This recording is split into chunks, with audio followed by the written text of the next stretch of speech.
দেখুন এটা কে?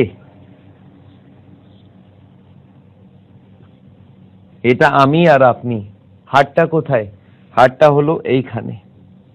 হার্টের সাইজ কত বড়? হার্টের সাইজ হলো 300 গ্রাম, আপেলের মতো সাইজ। এই হার্টের কাজটা কি? পাম্প করা। পাম্প করবে কি? পাম্প করবে ব্লাডকে। কোথায়? পুরো শরীরে ব্লাডটা পাম্প করবে। হার্ট যখনও পাম্প করে পুরো শরীরে ব্লাডটা পৌঁছে যায়। আচ্ছা, হার্ট কতবার পাম্প করে? হার্ট 1 মিনিটে 72 বার পাম্প করে। আর 1 ঘন্টাতে কত? 72 ইন্টু 60, 4300 বার। আর 24 ঘন্টাতে 4300 ইন্টু 24, 1 লক্ষ বার। মনে রাখবেন আপনাদের সবার হার্ট নেক্সট 24 আওয়ার্সের মধ্যে 1 লক্ষ বার পাম্প করবে। আচ্ছা, তার মধ্যে একটা ব্রেক দেওয়া যেতে পারে 2 মিনিটের? না, ব্রেক দিলে পেশেন্ট ইমিডিয়েট মারা যাবে। মনে রাখবেন, হার্ট যতদিন আপনি বেঁচে থাকতে চান প্রতিদিন 1 লক্ষ বার পাম্প করবে। দেখা যাক হার্ট কিভাবে পুরো বডিকে ব্লাডটা সাপ্লাই করে, রক্তটাকে সাপ্লাই করে। হার্টটাকে একটু বড় করে দেখাই আপনাকে। এই হলো হার্ট। আর এই হার্টটা যখন পাম্প করে এখান থেকে একটা টিউব বেরিয়ে যায়, এখান থেকে একটা টিউব বেরোয়। আর এই টিউবটা 1 ইঞ্চ মোটা। 1 ইঞ্চ মোটা, আপনি বুঝতে পারেন? মোটামুটি এত মোটা একটা টিউব বেরোবে হার্ট থেকে। আর এই টিউবটা বেরিয়ে পুরো বডিকে ব্লাড সাপ্লাই করবে। আপনি দেখেছেন আপনার বিল্ডিং এর ওপরে জলের ট্যাঙ্ক রাখা থাকে, সেখান থেকে একটা পাইপ বেরোয়। আর ওই পাইপটা পুরো বিল্ডিং এ, এক একটা বাথরুমে, এক একটা কিচেনকে ব্লাড সাপ্লাই দেয়, জল সাপ্লাই দেয়। সেরকম ভাবে হার্ট থেকে একটা টিউব বেরোবে আর এই পুরো বডিকে এক একটা করে ব্রাঞ্চ দেবে।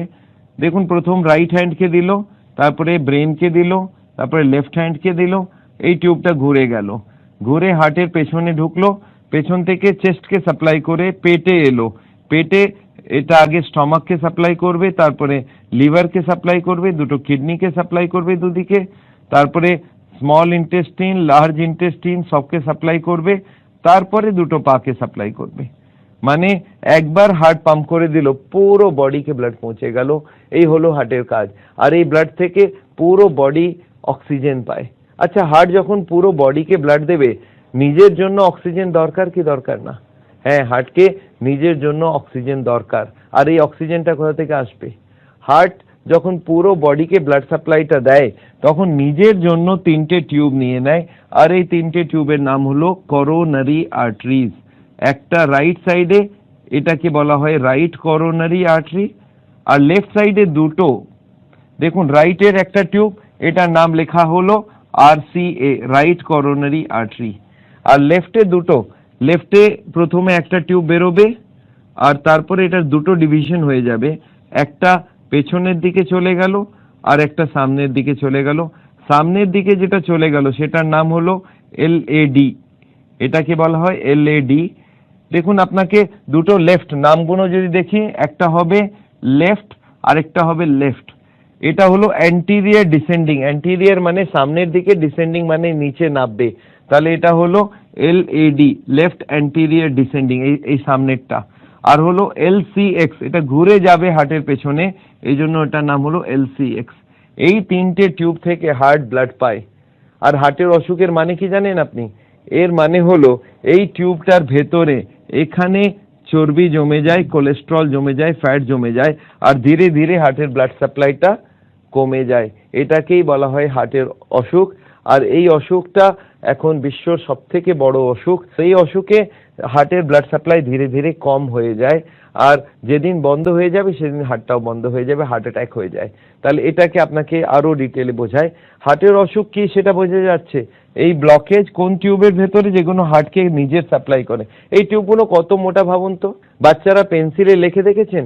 সেরকম হার্টের টিউবটা হয়, অত পাতলা, 3 থেকে 4 মিলিমিটারের টিউব। আর এই হলো ব্লকেজ।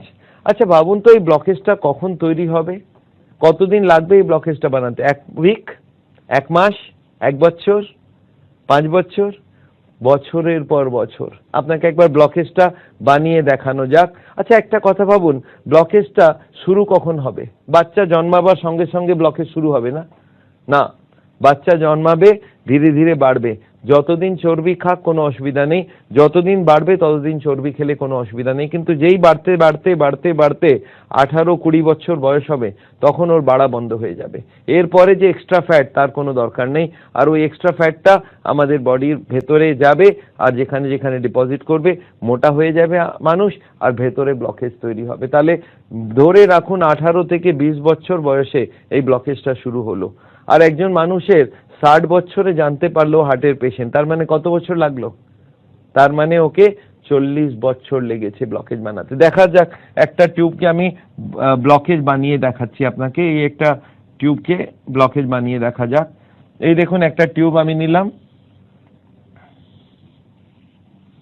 এই টিউবটাকে বড় করে দেখালাম, আর দেখুন ব্লকেজটা শুরু কোথা থেকে হবে। এই হলো ব্লকেজ, প্রথম শুরু হলো এখানে, ধরে নিন 20 বছর বয়স। এবার আরেকটু ব্লকেজ বাড়লো, এবার আরেকটু ব্লকেজ বাড়লো, আরো একটু ব্লকেজ বাড়লো। এখন কতটা গেল?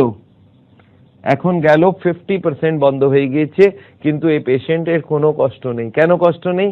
কারণ কি 50 এখনো ওর বাকি আছে, 50 এখনো ওর বাকি আছে। কেন বাকি? 50টার কি হবে? এই 50টা ওর ব্লাড সাপ্লাই প্রচুর দিয়ে থাকবে।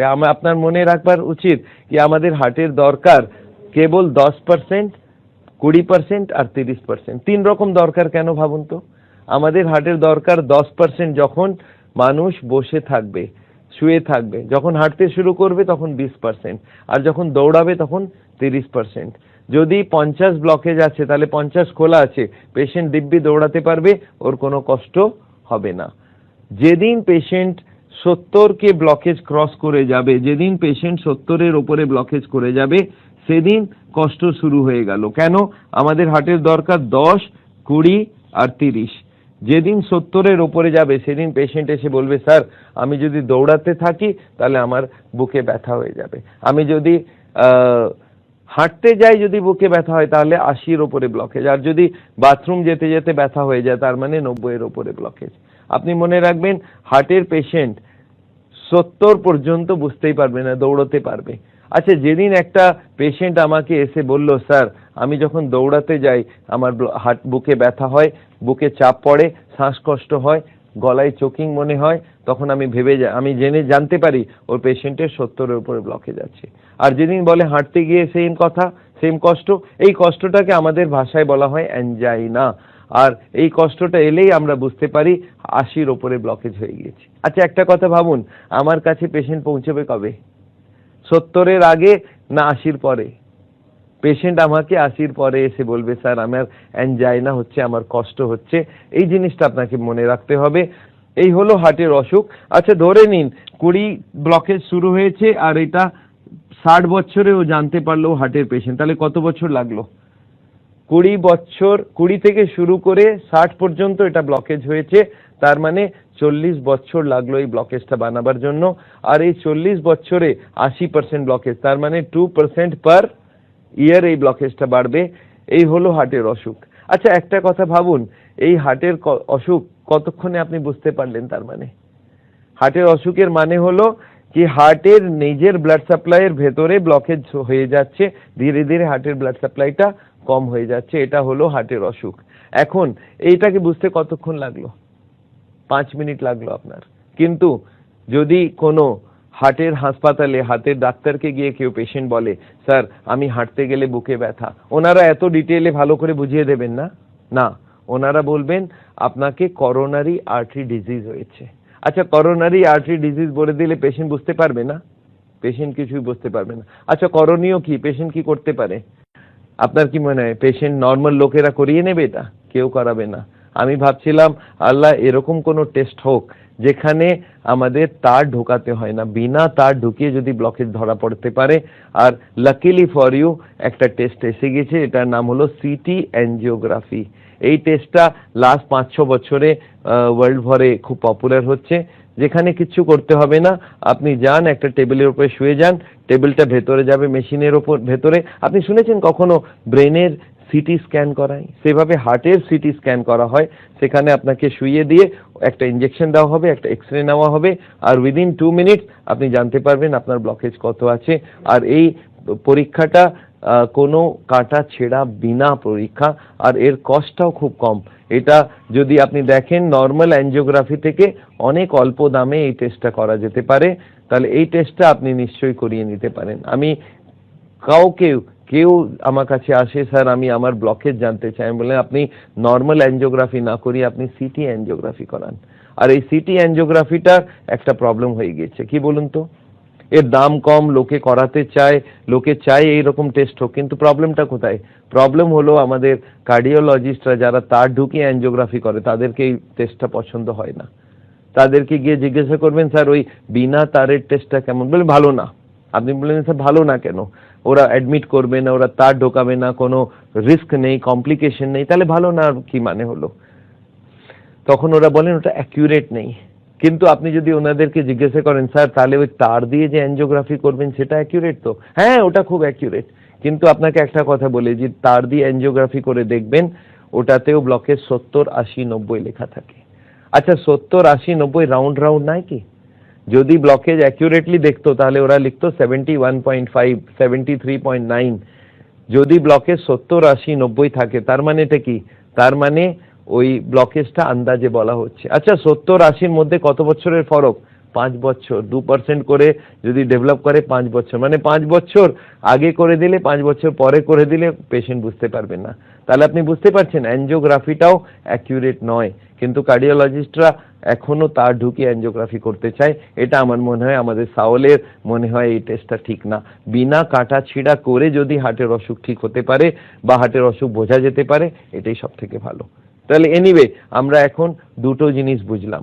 একটা বোঝা গেল কি হার্টের অসুখটা কি, এই ব্লকেজটা কি করে কি হয়, আর সেকেন্ড আমরা বুঝতে পারলাম কি টেস্ট করালে এই ব্লকেজটা ধরা যেতে পারে। এখন থার্ড চ্যাপ্টারে যাই, এই ব্লকেজে সব থেকে খারাপ কি হতে পারে। ব্লকেজের অসুখ আছে, হার্টের অসুখ আছে, সব থেকে খারাপ কি হতে পারে? সব থেকে খারাপ হতে পারে হার্ট অ্যাটাক। এটাকে বলা হয় কার্ডিয়াক অ্যারেস্ট। এটাকে আমাদের মেডিকেল ভাষায় বলে করোনারি থ্রম্বোসিস বা অ্যাকিউট মায়োকার্ডিয়াল ইনফাকশন। এনিওয়ে ওই টার্মে যাবেন না, ভেবে রাখুন এটা হার্ট অ্যাটাক। হার্ট অ্যাটাক মানেটা কি একটু ভেবে দেখুন তো। হার্ট অ্যাটাকের লোকের পেশেন্টের কষ্ট কি হয়? কষ্ট হয় বুকে ব্যথা, প্রচুর বেশি ব্যথা, আর তার সঙ্গে শ্বাসকষ্ট, চোকিং। আর এটা হাঁটলে হবে না, এটা বসে বসে কষ্টটা হবে। আপনি ভেবে রাখুন বসে বসে যদি কারো বুকে ব্যথা হয়, বসে বসে শ্বাসকষ্ট হচ্ছে আর ঘাম হয়ে যাচ্ছে, তাহলে ভেবে রাখুন এটা হার্ট অ্যাটাক। কেন? क्योंकि বসে বসে ওর দরকার কেবল 10% ব্লাড সাপ্লাই, সেটাও নেই। তার মানে কি ব্লকেজ মোটামুটি 100%। হার্ট অ্যাটাকের মানেই হলো ব্লকেজ 100%।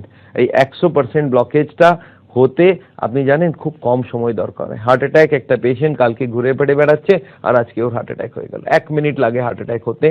তাহলে আপনাকে নিশ্চয়ই আমার কাছে জিজ্ঞাসা করতে হবে স্যার এই হার্ট অ্যাটাকটা যেখানে 100 ব্লকেজ দরকার সেটা কি করে সাডেনলি হয়ে যায়?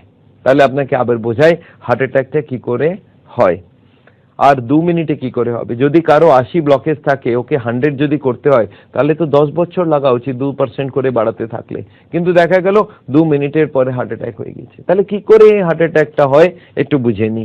দেখুন হার্টের যে ব্লকেজটা আছে এর উপরে একটা পর্দা থাকে। এই যে পর্দাটা এটাকে বলা হয় ইন্টিমাল মেমব্রেন। আর যদি ব্লকেজ বাড়তে থাকে তাহলে পর্দাটার কি হবে বুঝতে পারছেন? পর্দাটা ধীরে ধীরে টান পড়বে, আর পর্দাটা টান পড়তে পড়তে একদিন পর্দাটা ছিঁড়ে যাবে। আর ছিঁড়ে যাওয়ার সঙ্গে সঙ্গে কি হবে জানেন তো? এখানে এখানে কি যায়? এখানে যাচ্ছে ব্লাড, এখানে যাচ্ছে রক্ত। এই রক্তটার মধ্যে যেই ছিঁড়ে গেল এখান থেকে কিছু কেমিক্যাল রিলিজ হয় আর রক্তর সঙ্গে মিক্স হয়ে রক্তটা জমাট বেঁধে যায়। আর রক্ত জমাট বেঁধে গেলে এটাকে বলা হয় ক্লট। আর এখানে একটা যদি ক্লট এসে গেল, এখন কত ব্লকেজ হয়ে গেল ভাবুন আপনি। এটা হয়ে গেল 100% ব্লকেজ। এটাকে বলা হয় হার্ট অ্যাটাক। এই হার্ট অ্যাটাকটা হলে কতক্ষণ লাগলো বুঝতে পারছেন? এই ক্লটিং হতে যতক্ষণ টাইম লাগে। আচ্ছা ক্লটটা হলো কেন? কেমিক্যাল রিলিজ হলো। কেমিক্যাল কেন রিলিজ হলো? পর্দা ছিঁড়ে গিয়েছে। পর্দা কেন ছিঁড়লো? ব্লকেজ বাড়ছিল। মানে হার্টের পেশেন্ট যদি ব্লকেজকে বাড়াতেই থাকে এক না একদিন পর্দাটা ছিঁড়বে, হার্ট অ্যাটাক হবে। তাহলে আপনি ভেবে দেখুন কি করা উচিত যাতে হার্ট অ্যাটাক না হয়। একজন আমাকে জিজ্ঞাসা করলো স্যার কি করা উচিত, আমি বললাম, আমি আপনাকে জিজ্ঞাসা করছি, আপনি বলুন আমাকে। বললো কি? আমি বললাম একটা নোটের তোড়া আছে, তাতে রাবার ব্যান্ড লাগানো আছে, আমি নোট ঢুকিয়ে যাচ্ছি, তাহলে রাবার ব্যান্ডটার কি হবে? বললাম ছিঁড়ে যাবে। আমি বললাম এখন আমাকে বলুন কি করলে রাবার ব্যান্ড না ছেড়ে। বলে স্যার তাহলে এখন কি আপনি নোট ঢুকিয়ে যাচ্ছেন? মানে ঢুকিয়ে যাচ্ছি, রাবার ব্যান্ড ছিঁড়তে পারে। বলে স্যার এখনো ছেড়েনি। আমি বললাম না এখনো ছেড়েনি। তাহলে স্যার এখন নোট ঢোকানো বন্ধ করে দিন। তার মানে কি, ব্লকেজ যদি বাড়ানো বন্ধ করে দেন তাহলে পর্দাটা ছিঁড়বে না, হার্ট অ্যাটাক হবে না। আর ওই পেশেন্ট আরেকটা কথা বলে, স্যার আরো ভালো হয় যদি কিছু নোট বার করে নিন, যদি কিছু এখান থেকে চর্বি বার করে নেওয়া হয় তাহলে রাবার ব্যান্ডটা ঢিলে হয়ে যাবে আর কখনো হার্ট অ্যাটাক হবে না। তাহলে আপনি বুঝতে পারছেন হার্ট অ্যাটাকটাকে রোকবার জন্য সব থেকে ভালো উপায় কি? কি ব্লকেজ বাড়ানো বন্ধ করো আর ব্লকেজটাকে কম করা শুরু করে দিন, তাহলে হার্ট অ্যাটাক কখনো হবে না। এটাকে আমরা বলি প্রিভেনশন অফ হার্ট ডিজিজ। যদি ব্লকেজকে বন্ধ করে দিলেন বাড়ানো, আর রিভার্সাল মানে ব্লকেজটাকে কম করা যেতে পারে। তার মানে হার্টের পেশেন্ট যদি ব্লকেজকে বাড়ায় না আর কম করতে থাকে, রিভার্স করতে থাকে, তাহলে ওর হার্ট অ্যাটাকের চান্স একদম শেষ হয়ে যাবে। আর এটাই আমি হার্টের পেশেন্ট, আমাদের দর্শকদের যাদের হার্টের পেশেন্ট আছেন তাদেরকে বলবার জন্য আমি এই ক্লাসটা করছি, কিভাবে পেশেন্ট হার্টের অ্যাটাকে চলে যায় আর কি করলে হার্ট অ্যাটাকটা কখনো হবে না। এনিওয়ে, তাহলে আপনি এখন তিনটে জিনিস বুঝতে পারলেন, হার্টের অসুখ কি, হার্টের অসুখের কি কি টেস্ট করা যেতে পারে, আর হার্ট অ্যাটাক ব্যাপারটা কি, হার্ট অ্যাটাকটা কি করে হয়, আর কি করে হার্ট অ্যাটাকটাকে রোকা যেতে পারে। এখন আসা যাক ফোর্থ চ্যাপ্টারে, স্যার কি করা উচিত যাতে ব্লকেজ না বাড়ে আর ব্লকেজ রিভার্স হয়। এর জন্য আমার মনে আছে একবার আমি জিজ্ঞাসা করলাম একটা মানুষকে, খুবই বুদ্ধিমান লোক, ওকে আমি জিজ্ঞাসা করলাম স্যার কি করা উচিত যাতে ব্লকেজ বেড়ে না যায়, ব্লকেজ কমে যায়। উনি আমাকে একটা সিম্পল কোশ্চেন জিজ্ঞাসা করলেন, স্যার এই যে কালো কালো আপনি ড্র করেছেন যেটা ব্লকেজ, এই ব্লকেজটা কি মেটেরিয়াল দিয়ে তৈরি? আমরা তাহলে কি করবেন? বলে এই মেটেরিয়ালের সাপ্লাই বডিতে বন্ধ করে দেব। আপনি বুঝতে পারছেন কত সিম্পল জিনিস।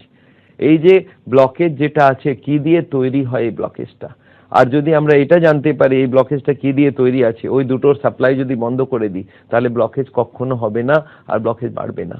তাহলে এই কি জিনিস জমে সেটা আপনাকে বোঝাতে চাই।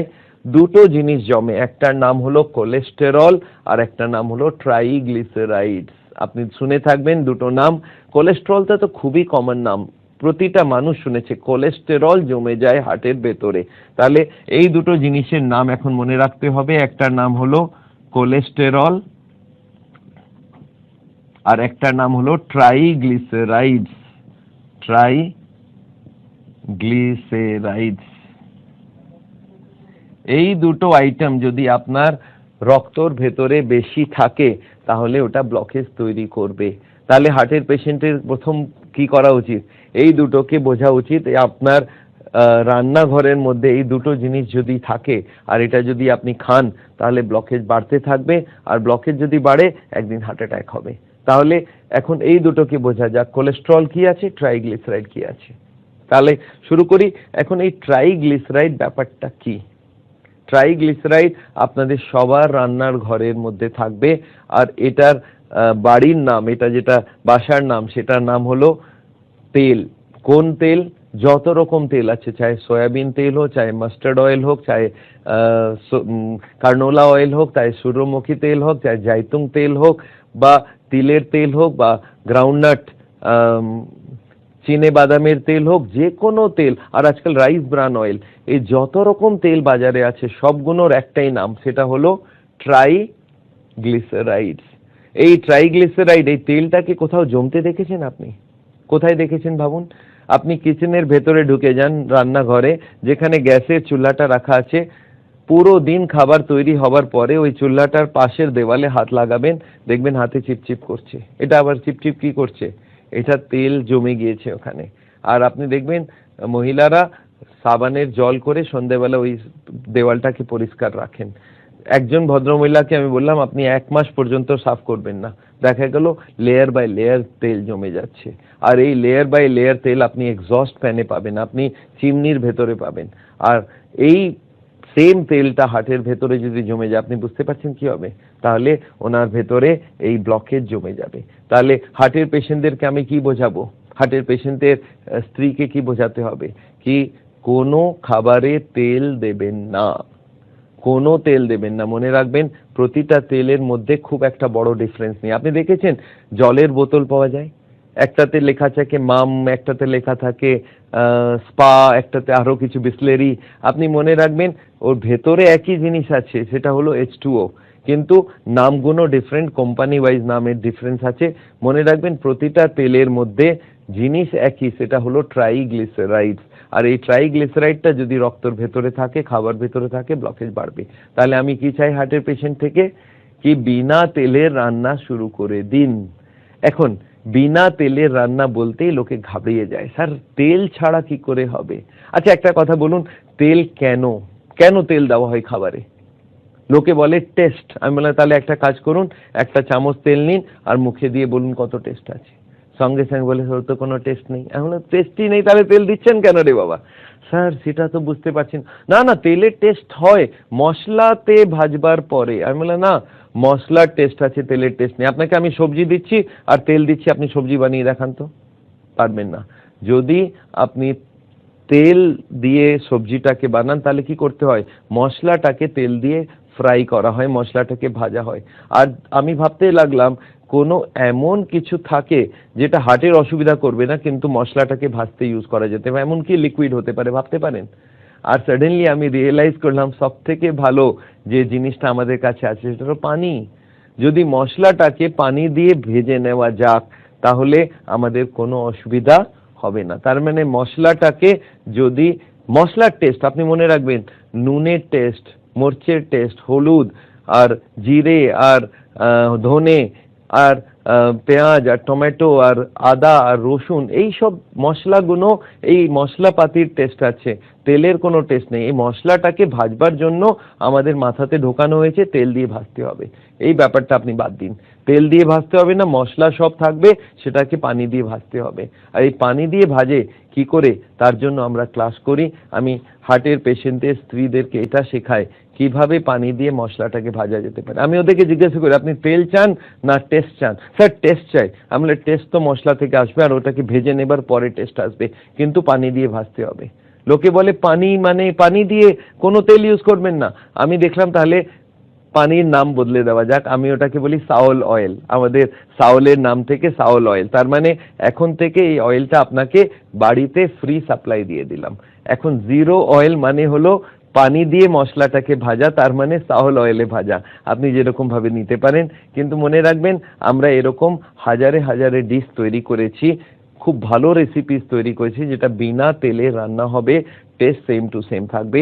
কেবল দিমাগটা একটু চেঞ্জ করতে হবে কি মশলাটাকে ভাজতে হবে বিনা তেলে। আমি এরকম দেখেছি অনেক মহিলারা এই মাথাটা ইউজ করে ওই মাথার সেটিংটাকে চেঞ্জ করতে চায় না। আমি দেখেছি একজন হার্টের পেশেন্টকে আমি বুঝিয়ে দিলাম কি আপনি ট্রাইগ্লিসারাইড খাবেন না, উনি গিয়ে নিজের স্ত্রীকে বলেছেন কি কাল থেকে খাবারে কোনো তেল দিও না। আচ্ছা স্ত্রী মেনে যাবে না? না, মানবে না। না কি করে হবে? না আমি তেল চাই না। তখন উনি কি বলেন, আমি এতটুকু দেবো, অর্ধেক করে দিল। তারপরে হাজবেন্ড আবার বলেছে না, না মানে না। আচ্ছা এতটুকু দেবো। আবার হাজবেন্ড বলে না মানে একদম না, একটা ড্রপও দিবে না। বলে এতটুকু দিব, টাচ করে দিব। কেন এরকম করছেন? আর এরপরে যদি হাজবেন্ড বলে তুমি আমাকে মারতে চাও, তাহলে উনি বলেন না না না এরকম কথা বলবে না, আচ্ছা ঠিক আছে আমি কাল থেকে বিনা তেলে তৈরি করব। এখন কি করে জানেন তো, তেলটাকে সরিয়ে দিল আর মশলাটাকেও সরিয়ে দিল। এখন থাকলোটা কি, বয়েল করা সবজি। বলে বয়েল করা সবজি খাও। আরে টেস্ট কোথা থেকে আসবে রে বাবা? মশলাটা বাদ দিলেন কেন? বলে না তেল ছাড়া মশলা ভাজা যায় না। এটা কে বলেছে? আল্লাহ বলেছে? না, তিনি কেউ বলেননি। মশলাটাকে ভাজবার যে কোনো পদ্ধতি আপনি ইউজ করুন, কিন্তু তেল দিয়ে হবে না। তাহলে আমরা এখন কি শেখাচ্ছি, মশলাটাকে ভাজুন কি দিয়ে? বিনা তেলে, পানি দিয়ে।